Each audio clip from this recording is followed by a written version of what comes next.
नमस्कार दोस्तों। आज हम बात करने जा रहे हैं एक ऐसे साइंटिस्ट की जिसने अपने आविष्कार से आज से कुछ साल पहले पूरी दुनिया को हिला के रख दिया था। ऐसे समझिए कि पूरी दुनिया में एक बड़ी सी क्रांति आ गई थी। जी हाँ दोस्तों, आज हम बात करने जा रहे हैं माइकल फेराडे की, जिन्होंने मैग्नेट का उपयोग करके ऐसे सिद्धांत बनाए कि उन सिद्धांत से आज बड़े बड़े इलेक्ट्रिसिटी से चलने वाले मशीन्स घूम रहे हैं। सोचो दोस्तों, अगर ये माइकल फेराडे ना होते तो ना ये सिद्धांत होते और ना ही उन सिद्धांतों से चलने वाले ये इलेक्ट्रिकल मशीन्स होते। अगर ये इलेक्ट्रिकल मशीन्स ना होते तो आज हमारी लाइफ कैसी होती। तो दोस्तों, आज हम कुछ ऐसा करेंगे जिससे ये मैग्नेट और फेराडेज के जो प्रिंसिपल्स है उनको समझने के लिए हम एक सिमुलेशन का जरिया अपनाएंगे, जिससे हमें ये सिद्धांतों को समझने का एक अच्छा तरीका मिलेगा। तो दोस्तों, चलिए अब समझते हैं फेराडेज के इन सिद्धांतों को। फ्रेंड्स, इसमें जो आप देख रहे हैं एक परमानेंट मैग्नेट लिया हुआ है। अब आप जानते ही है कि हर परमानेंट मैग्नेट के दो एंड रहते हैं। एक रहता है नॉर्थ पोल, जो कैपिटल एन दिखाया है। दूसरा रहता है साउथ पोल, जो कैपिटल एस रहता है। जिसको हम यूँ बोले कि एक एंड है वो पॉजिटिव है, दूसरा एंड है वो नेगेटिव है। ऐसा एक एजम्पशन ले सकते हैं। अब हमें ये पता ही है कि ये मैग्नेट के आसपास उनका एक मैग्नेटिक फील्ड बना रहता है। अभी ये मैग्नेट की जो स्ट्रेंथ दिखाई है वो 0% है। अब देखिए, जैसे जैसे हम स्ट्रेंथ बढ़ा रहे हैं तो उसके आसपास में हमें कुछ लाइंस दिख रही है। इस लाइंस को कहते हैं इलेक्ट्रोमैग्नेटिक लाइंस ऑफ फोर्स। तो अभी जो ये मैग्नेटिक लाइंस ऑफ फोर्स दिख रही है वो मैग्नेट के अंदर भी है, मैग्नेट के आसपास भी है। अब इसकी डायरेक्शन देखिए तो थोड़ा फील्ड बढ़ाते हैं, पिक्चर थोड़ा और क्लियर होगा। ये मैग्नेट के आसपास में जो मैग्नेटिक लाइंस है उसकी जो डायरेक्शन है वो बाहरी हिस्से में north pole to south pole है, मतलब कि एन टू एस, ये जो लाइन दिख रही है। लेकिन अंदरूनी हिस्से में देखें तो ये मैग्नेटिक लाइंस की जो डायरेक्शन है वो साउथ टू नॉर्थ है, मतलब कि बाहर में एन टू एस और मैग्नेट के अंदर एस टू एन। तो ये परमानेंट मैग्नेट के आसपास और अंदर ऐसा रहता है। अगर हम प्रैक्टिकली इसको मेज़र करना चाहें तो एक मैग्नेटिक कंपास के जरिए हम मेज़र करते हैं। आप तो वैसे भी जब भी नॉर्थ डायरेक्शन सर्च करते हैं तो हम सबको पता है कि हम एक मैग्नेटिक कंपास के जरिए करते हैं। तो मैग्नेटिक कंपास ऐसे ही काम करता है। अब देखिए, अब मैं इस मैग्नेटिक कंपास को अलग अलग पोजीशन में अलग अलग स्थान पे रखता हूँ। तो ये जो बीच में एक पॉइंटर बना हुआ रेड वाइट कलर का, तो ये रेड वाइट कलर है वो मैग्नेटिक लाइन है, उसकी डायरेक्शन दिखाता है। देखिए, जैसे जैसे मैं ये उसका लोकेशन चेंज करता हूँ तो ये डायरेक्शन जो दिखाता है वो चेंज होता है। मतलब ये जो डायरेक्शन चेंज होता है वो जो पीछे मैग्नेटिक फील्ड की लाइन दिख रही है उसके हिसाब से ये चेंज होगा। अब हर लोकेशन में कहाँ मैग्नेटिक फील्ड का इंटेंसिटी कितनी है वो भी हम देख सकते हैं। देखिए फ्रेंड्स, ये एक मीटर है जिससे हम मैग्नेटिक फील्ड की इंटेंसिटी, यानी कि मैग्नेटिक फील्ड डेंसिटी, जिसे कैपिटल बी से डिनोट किया जाता है, वो हम देख सकते हैं। इसका यूनिट है गॉस, कैपिटल जी से बताया हुआ है। इसके दो पार्ट है, एक्स एक्सिस पे और वाई एक्सिस पे, और ये जो बी बार दिखाया हुआ है वो उसका रिजल्टेंट है। तो आप देखिए, हर जगह पे ये वैल्यू जो दिखा रहे हैं जी वैल्यू, वो चेंज होता जा रहा है। देखिए, यहाँ पर जो मिल रहा है 1.47 जी, यहाँ पर जो मिल रहा है 1.44 जी, यहाँ पर जो मिल रहा है 0.21 जी, यहाँ पर जो मिल रहा है 0.88 जी। मतलब कि मैग्नेट के आसपास जो मैग्नेटिक फील्ड रहता है उसकी इंटेंसिटी हर जगह पे अलग अलग होती है। ऐसा नहीं कि सब जगह पे सेम है। मैग्नेट के जितने पास जाएंगे, नज़दीक जाएंगे, उतनी उसकी फील्ड इंटेंसिटी ज़्यादा रहती है। मैग्नेट से जितना हम दूर जाएंगे उतनी उसकी इंटेंसिटी कम रहती है। तो ये नेचुरल प्रिंसिपल है। आप इसमें देखिए, जैसे जैसे हम ये मैग्नेट स्ट्रॉन्ग बनाते हैं, मतलब कि मैग्नेट जितना स्ट्रॉन्ग रहेगा उतनी ही उसकी फील्ड है वो स्ट्रॉन्ग होगा। देखिए ये जी वैल्यू चेंज होती जाएंगी, स्ट्रॉन्ग होती, मैं जैसे मैग्नेट को स्ट्रॉन्ग करता हूँ तो ये जी वैल्यू स्ट्रॉन्ग होती जा रही है। देखिए ये वैल्यू लोकेशन सेम रखा है लेकिन उसकी वैल्यू चेंज हो गई है, मतलब कि मैग्नेट स्ट्रॉन्ग हुआ। अब इस मैग्नेट की डायरेक्शन हम चेंज भी करते हैं, एंड पे एस और एस पे एन। देखिए मैं ये चेंज करता हूँ तो ये एन टू एस चेंज हो गया। ये जो मैग्नेटिक कंपास है वो भी डायरेक्शन अलग बताने लगा। यहाँ पर लोकेशन हमने सेम रखा है, ये रिजल्टेंट बी वैल्यू सेम है, लेकिन ये बी एक्स बार और वाई बार की डायरेक्शन चेंज हो गई। देखिए यहाँ पर क्या हो रहा है, अब देख सकते हैं ये एक्स और वाई दोनों कोऑर्डिनेट्स पे पॉजिटिव वैल्यू है। जैसे ही हम ये एन एस को फ्लिप करते हैं तो यहाँ पर वैल्यू जो हो गई वो नेगेटिव हो गई। तो ये एक बेसिक प्रिंसिपल है मैग्नेट का। अब ये मैग्नेटिक नेचुरल मैग्नेट है, इस प्रिंसिपल को यूज करके हम बना सकते हैं अपना इलेक्ट्रोमैग्नेट। देखिए इलेक्ट्रोमैग्नेट क्या है। अब इसी प्रिंसिपल का उपयोग करके फेराडे ने अपना सिद्धांत बनाया है। तो इसमें हम देखेंगे कि फेराडे ने अपना सिद्धांत कैसे बनाया। अब आप ऑब्जर्व करिए क्या होता है। ये एक कॉइल दिया है जिसे हम एक वाइंडिंग बोल सकते हैं, ये इलेक्ट्रिक वाइंडिंग है। उसके एंड पे ये एक लैंप को कनेक्ट कर दिया है। अब हम ये परमानेंट मैग्नेट है उसको हिलाते हैं तो देखिए क्या हो रहा है। अच्छा ऑब्जर्व कीजिए क्या होता है। ये करने से ये मैग्नेट के आसपास जो फील्ड है वो फील्ड कट होता है ये वाइंडिंग से। तो जैसे ये वाइंडिंग के फील्ड कट हो रहा है तो देखिए ये वाइंडिंग में ये ब्लू कलर का जैसा दिया है छोटे छोटे मोती जैसा, वो सब इलेक्ट्रॉन्स है। तो जैसे ही हम ये परमानेंट मैग्नेट को मूव करते हैं तो वो इलेक्ट्रॉन में कुछ मूवमेंट हो रही है, और वो इलेक्ट्रॉन में मूवमेंट होने से ये जो लैंप है वो ग्लो हो रहा है। मतलब ये हुआ कि ये वाइंडिंग हमने स्टेशनरी रखा है और ये मैग्नेटिक फील्ड और मैग्नेट को हम मूव कर रहे हैं तो उसके हिसाब से मैग्नेटिक फील्ड कट हो रहा है, और वो मैग्नेटिक फील्ड कट होने से ये जो वाइंडिंग है उसमें एक कुछ करंट फ्लो हो रहा है, और ये कुछ करंट फ्लो हो रहा है उसके हिसाब से एक इलेक्ट्रोमैग्नेटिक फोर्स ईएमएफ जिसको हम वोल्टेज बोलते हैं वो इंड्यूस हो रहा है। ईएमएफ इंड्यूस हो रहा है, उसके कारण ये जो लैंप है वो ग्लो हो रहा है। अभी हम ये मैग्नेट की स्ट्रेंथ बढ़ा रहे हैं, देखिए हमने स्ट्रेंथ 100% कर दी। अब देखिए अब अब लैंप है वो ज़्यादा ग्लो हो रहा है क्योंकि ये मैग्नेटिक फील्ड स्ट्रांग हो गया।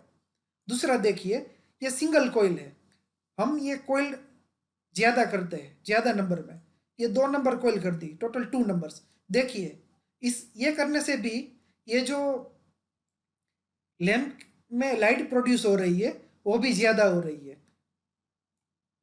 और हम लूप ऐड करते हैं, 3 नंबर्स लूप डाल दी। देखिए 3 कॉइल्स होने से और ज़्यादा स्ट्रॉन्ग लाइट मिल रही है। अब ये लूप एरिया है, ये वाइंडिंग का जो एरिया है उसकी विड्थ हम बढ़ाते हैं। अभी 20% है, उसको हम 60% किया हुआ है। देखिए ये करने से और भी लाइट स्ट्रॉन्ग हो रही है, लूप एरिया और ज़्यादा बढ़ाते हैं। देखिए फ्रेंड्स सेम मूवमेंट में ज़्यादा लाइट मिल रही है। तो इसका कंक्लूजन एक ये हुआ, ये कंक्लूजन ये मिल रहा है कि या तो हम ये जो मैग्नेट है उसको स्ट्रॉन्ग बनाया, दूसरा ये मैग्नेट को स्ट्रॉन्ग किया, दूसरा ये जो लूप्स है वो लूप से उसका संख्या हम बढ़ा दे, मल्टीपल लूप्स कर दे, या फिर ये लूप एरिया है विड्थ वो हम बढ़ा दे। तो ये तीनों केस में कुछ भी करते हैं तो उससे ये ईएमएफ जो इंड्यूस हो रहा है वो ज़्यादा हो रहा है, मतलब कि हमें लाइट ज़्यादा मिल रही है। तो यही प्रिंसिपल बनाया है माइकल फेराडे ने। तो यही माइकल फेराडे का प्रिंसिपल है। अब यही प्रिंसिपल को यूज करके माइकल फेराडे ने बनाया एक इलेक्ट्रोमैग्नेट। देखिए ये कोयल हुआ, ये एक वाइंडिंग है, सिंगल नंबर ऑफ टर्न्स है, उसके एक्रॉस में एक डीसी सोर्स लगाया है। अब देखिए डीसी सोर्स में हम उसके वोल्टेज बढ़ा रहे हैं तो देखिए क्या हो रहा है, उसके आसपास में एक फील्ड प्रोड्यूस हुआ। देखिए और देखिए ये फील्ड बढ़ता गया, अब इसके इफेक्ट देखते हैं। जैसे ही हम ये स्टार्ट करेंगे तो यहाँ से आप देख रहे हैं कि इसमें जो कॉइल है, वाइंडिंग है, उसमें इलेक्ट्रॉन फ्लो होने चालू हो गए। यहाँ से वोल्टेज हमने अप्लाई किए तो ये वाइंडिंग में इलेक्ट्रॉन की मूवमेंट चालू हो गई। ये इलेक्ट्रॉन की जो मूवमेंट है उसे ही हम करंट कहते हैं, जिसको हम एम्पियर में नापते हैं। अब देखिए, जैसे जैसे हम वोल्टेज बढ़ाते हैं, जैसे ही वोल्टेज बढ़ाए तो इलेक्ट्रॉन की मूवमेंट फास्ट हो गई, मतलब करंट बढ़ा। अब फुल कर देते हैं, देखिए वैल्यू एम्पियर, इलेक्ट्रॉन्स की मूवमेंट है वो बहुत फास्ट हो गई, मतलब कि करंट की वैल्यू ज़्यादा हो गई। अभी ये एक ऑब्जर्वेशन हमारा ऐसा है कि अभी जो ये इलेक्ट्रॉन की मूवमेंट है अभी वो एक ही डायरेक्शन में है। अब इसको डायरेक्शन हमें चेंज करता है, इलेक्ट्रॉन की मूवमेंट की डायरेक्शन हमें चेंज करना है।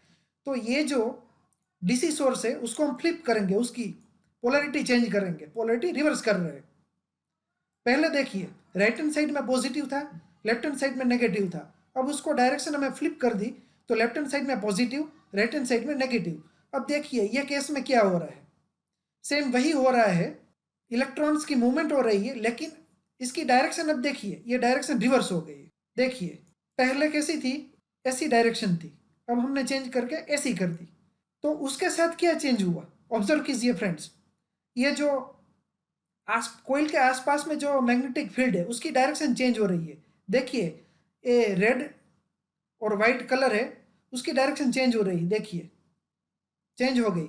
यहाँ पर राइट हैंड साइड में रेड हो गया, पहले क्या था, ये था, लेफ्ट हैंड साइड में रेड था। तो एक दूसरा ये बना कि ये जो कोइल है उसमें अगर करंट फ्लो हो रहा है तो उस करंट की वजह से उसकी आसपास में एक नया फील्ड प्रोड्यूस होता है। तो ये जो अभी बन रहा है इसको बोलते हैं इलेक्ट्रोमैग्नेट। पहले जो वो मैग्नेट था वो परमानेंट मैग्नेट था, अब जो मैग्नेट बन गया वो बन गया इलेक्ट्रोमैग्नेट। तो ये माइकल फेरेडे का दूसरा प्रिंसिपल है। अब यही इलेक्ट्रोमैग्नेट प्रिंसिपल का उपयोग करके इलेक्ट्रिकल फील्ड में, इलेक्ट्रिकल इंजीनियरिंग में दो चीज बनी, एक बना ट्रांसफॉर्मर और दूसरा बना जनरेटर। अब फ्रेंड्स ये जो इलेक्ट्रोमैग्नेट बना है इसी में हमने पहले डीसी सोर्स रखा है। अब ये सोर्स हम चेंज कर रहे हैं, ये सोर्स को चेंज करके हम यहाँ पर कर देते हैं एसी सोर्स। उससे पहले डीसी में हम एक चीज़ देख लेते हैं। ये डीसी सोर्स हमने रखा है और अभी हमने प्ले कर दिया, तो इसमें हमने एक ही लूप रखी थी। अब ये हम लूप बढ़ा रहे हैं, ज़्यादा लूप की, ज़्यादा लूप की। देखिए नंबर्स ऑफ लूप्स और नंबर ऑफ वाइंडिंग हमने बढ़ा दिए, तो इसमें नंबर्स ऑफ इलेक्ट्रॉन की मूवमेंट ज़्यादा हो गई। फिर हम इसको कम कर देते हैं और ये जो डीसी सोर्स है उसकी जगह पे हम रिप्लेस कर देते हैं एसी सोर्स से। अब ये एसी सोर्स में हमें पता है कि इसमें दो चीज़ रहती है, एक तो ये जो सोर्स का वोल्टेज है उसका मैग्नीट्यूड रहता है और दूसरा उसमें रहता है उसकी फ्रीक्वेंसी। देखिए ये चेंज करने से क्या हो रहा है, ये मैग्नीट्यूड चेंज हो रहा है। फिर इसको सेम कर देते हैं 50% पे। अब ये जो नीचे वाला चेंज कर रहे हैं तो उससे उसकी क्या हो रही है, फ्रीक्वेंसी चेंज हो रही है। तो इसको भी हम 50% पे ला दे। देखिए ये एसी सोर्स अप्लाई करने से क्या हुआ, हमें पता है कि एसी सोर्स में दो चीज़ रहती है। ये एक एसी वेव्स रहता है, साइनसोइडल वेव, जिसको हम एसी बोलते हैं। उसमें पहले 50% तक ये पॉजिटिव साइकिल रहती है और ये जो नीचे दी गई है इसको नेगेटिव साइकिल बोलते हैं। तो ये पॉजिटिव साइकिल का ड्यूरेशन रहता है, उसमें ये इलेक्ट्रॉन का मूवमेंट देखिए कैसे हो रहा है। देखिए फ्रेंड्स यहाँ पर ऑब्जर्व किए, पॉजिटिव साइकिल है तो ऊपर जा रहा है इलेक्ट्रॉन्स, जैसे ही नेगेटिव आया तो नीचे आया। मतलब कि ये एसी वेव में पॉजिटिव और नेगेटिव साइकिल में ये इलेक्ट्रॉन की मूवमेंट चेंज हो रही है, रिवर्स डायरेक्शन हो रहा है। तो उसके हिसाब से देखिए क्या चेंज हो रहा है, उसके हिसाब से हम देखिए तो ये जो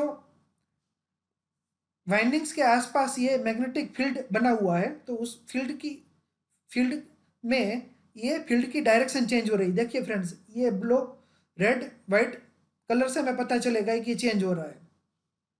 अब देखिए अभी मैग्नीट्यूड हमने चेंज नहीं किया है, अब मैग्नीट्यूड चेंज कर रहा है।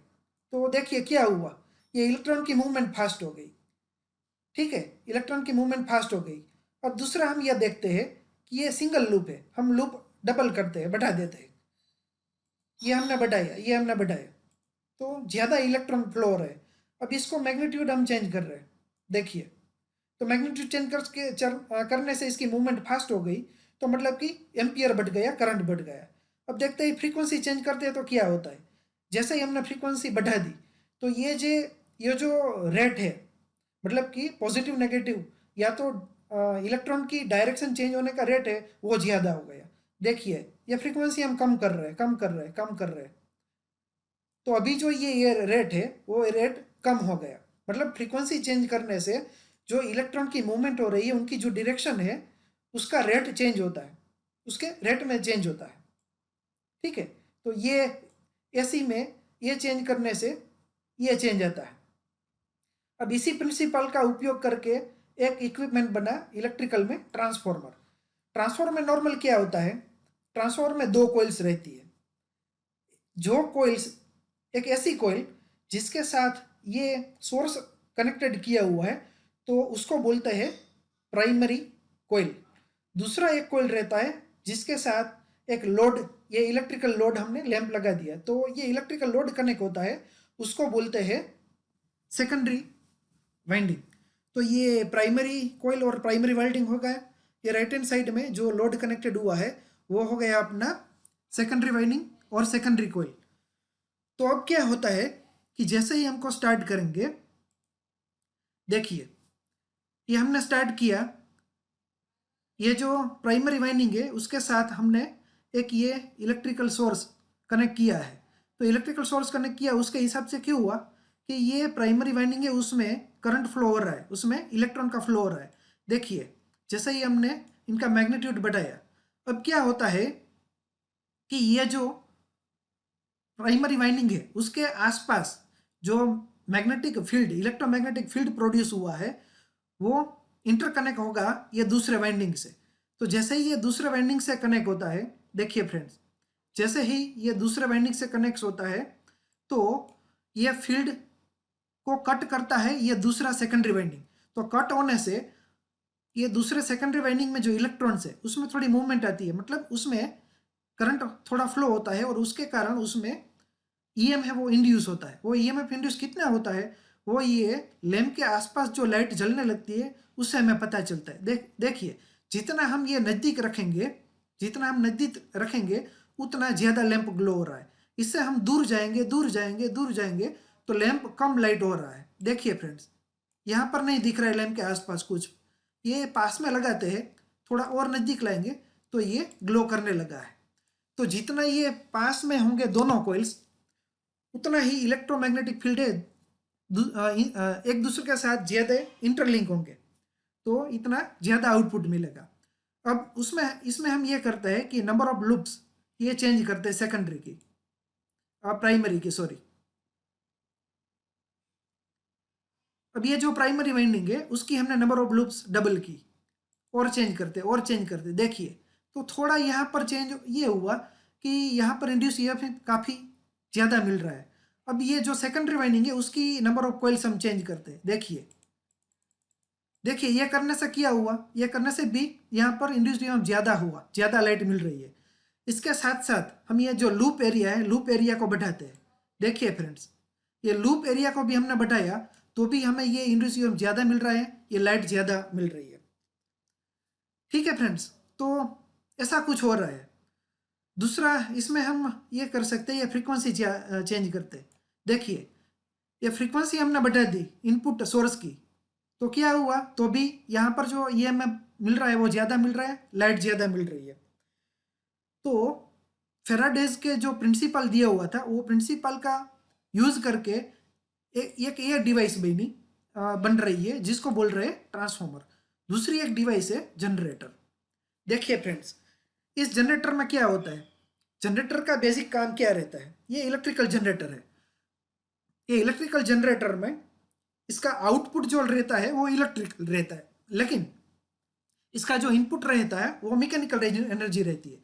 तो बेसिकली ये इलेक्ट्रिकल जनरेटर ये काम करता है कि इनपुट में जो मैकेनिकल एनर्जी है उसका वो कन्वर्ट करके इलेक्ट्रिकल एनर्जी में कन्वर्ट करता है। तो समझ लो कि उसका बीच में एक जो शाफ्ट रहता है उसको हम घुमाएंगे तो आउटपुट में हमें इलेक्ट्रिसिटी मिलेगी। देखते हैं इस प्रिंसिपल को। देखिए इसको ये जो ये टेप के नीचे हमें जो लेफ्ट हैंड साइड में नीचे गोल गोल पहिया जैसा दिख रहा है वो इसका जनरेटर का रोटर है। देखिए हम इसको घुमाते हैं तो ये घुमाने से क्या हुआ आप देखिए, ये गोल गोल घूम रहा है तो उसके साथ ये मैग्नेट जुड़ा हुआ परमानेंट मैग्नेट, मतलब कि परमानेंट मैग्नेट जनरेटर है। ये परमानेंट मैग्नेट जो घूम रहा है तो उसके कारण उसके आसपास में जो मैग्नेटिक फील्ड है वो मैग्नेटिक फील्ड चेंज हो रहा है, और वो जो मैग्नेटिक फील्ड चेंज हो रहा है वो मैग्नेटिक फील्ड को कट करता है ये वाइंडिंग, ये जो कोयल दी हुई है, ये कोयल है, ये जनरेटर में लगी हुई होती है।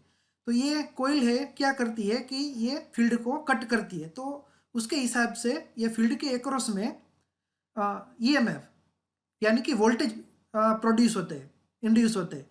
तो वोल्टेज के हिसाब से करंट फ्लो हो रहा है और ये लाइट जल रही है, मतलब कि हमें आउटपुट में इलेक्ट्रिसिटी मिल रही है। देखिए इसका हम जो रोटेशन है वो ज़्यादा करते हैं, ये घूमने का रेट है वो हम ज़्यादा करते हैं। तो जैसे जैसे उसकी स्पीड बढ़ाएंगे, उसकी शाफ्ट की स्पीड बढ़ाएंगे तो क्या हो रहा है, आउटपुट में इलेक्ट्रिसिटी हमें ज़्यादा मिल रही है। दूसरा, ये नंबर ऑफ लूप है, लूप भी बढ़ाते हैं। देखिए ये लूप भी बढ़ाई तो भी क्या हुआ, आउटपुट में ज़्यादा मिला। दूसरा, ये लूप एरिया बढ़ाते हैं। देखिए लूप एरिया बढ़ाया तो भी हमें आउटपुट में ज़्यादा इलेक्ट्रिसिटी मिल रही है। तो इसका कंक्लूजन एक ये रहता है कि अगर ये जनरेटर को हम एक्सटर्नल एनर्जी से अपने हाथ से घुमाइए, उसका रोटर, उसका शाफ्ट, या फिर टरबाइन से घुमाइए, या फिर किसी और चीज़ से घुमाइए, जैसे ही उसका घुमाना, उसका जो रोटेशन है, नंबर आरपीएम, जिसे हम आरपीएम बोलते हैं, मतलब कि वो घूमने की स्पीड, तो जैसे ही वो आरपीएम बढ़ाएंगे, घूमने की स्पीड बढ़ाएंगे, तो जनरेटर का जो आउटपुट मिल रही है इलेक्ट्रिसिटी वो भी हमें ज़्यादा मिलेगी। एक ये हमारा ऑब्जर्वेशन रहा। दूसरा ऑब्जर्वेशन ये रहा कि यहाँ पर जो नंबर ऑफ टर्न्स दिए है, मतलब कि वाइंडिंग, तो वाइंडिंग के number of turns, number of coils हम जितनी ज़्यादा रखेंगे, जितनी कोइल्स ज़्यादा बनाएंगे, उतना भी आउटपुट हमें ज़्यादा मिलेगा। ये दूसरा ऑब्जर्वेशन। तीसरा ऑब्जर्वेशन, ये जो कोयल की विड्थ है, अगर ये कोयल की विड्थ हम ज़्यादा बढ़ाएंगे, लूप एरिया, जिसे लूप एरिया कहा जाता है, ये लूप एरिया हम बढ़ाएंगे तो भी ये इलेक्ट्रिसिटी आउटपुट में ज़्यादा मिलेगी। चौथा ऑब्जर्वेशन, ये जो परमानेंट मैग्नेट है, ये परमानेंट मैग्नेट की हम स्ट्रेंथ बढ़ाएंगे। देखिए अभी ये पुअर है स्ट्रेंथ, अब इसकी स्ट्रेंथ हम बढ़ा रहेंगे, तो ये परमानेंट मैग्नेट की स्ट्रेंथ बढ़ाएंगे तो भी इलेक्ट्रिसिटी आउटपुट हमें ज़्यादा मिलेंगे। तो ये चार चीज़ है जिसके जरिए हम जनरेटर का आउटपुट बढ़ा सकते हैं। तो सोचिए फ्रेंड्स, ये कॉन्सेप्ट दिया हुआ है, तो हम ये भी कर सकते हैं कि हमारे घर पे जो घर के ऊपर एक टंकी रहती है, उसमें से हम नीचे पानी लेते हैं अलग अलग लाइन से, तो उस लाइन में अगर हम ये छोटा सा ऐसा मैग्नेट वाला लगा दे और उसके साथ ये जुड़ा हुआ हो, मतलब कि एक छोटा सा जनरेटर यहाँ पर लगा दे, और वहाँ पर से जो पानी फ्लो हो रहा है, तो जब भी हम नीचे किसी भी चीज़ के लिए, जैसे हाथ धोने हैं, मुंह धोने हैं, वॉशिंग मशीन में पानी चाहिए, किचन में पानी चाहिए, तो ये किसी भी चीज़ में हम जैसे ही टैप ओपन करके पानी निकालेंगे तो उसी लाइन में अगर ये छोटा जनरेटर लगा हुआ होता है तो उसे क्या होगा, इलेक्ट्रिसिटी बाय डिफ़ॉल्ट जनरेट होगी, वो इलेक्ट्रिसिटी फ्री में जनरेट होगी, और उसको हम उपयोग करके बैटरी चार्ज कर सकते हैं। तो ये फेराडे के लॉ का उपयोग करके हम काफ़ी सारे छोटे छोटे इक्विपमेंट्स बना सकते हैं। तो आपने ये वीडियो देखा और काफ़ी चीज़ आपको आसान तरीके से समझ में आ गई होगी। अगर आपको ऐसे वीडियो और चाहिए, इस ऐसा नॉलेज जो बेसिक है, इजीली समझ सकते हैं, ऐसे प्रिंसिपल को इजी से समझना है, तो आप मेरे यूट्यूब चैनल को सब्सक्राइब कीजिए, इस वीडियो को लाइक कीजिए, कमेंट कीजिए और शेयर कीजिए।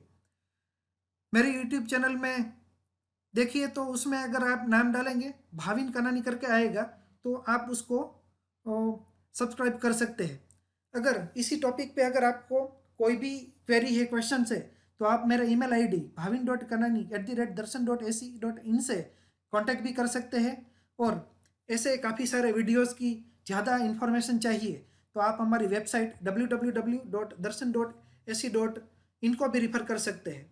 थैंक यू फ्रेंड्स, हमारे साथ जुड़े रहिए। Thank you all.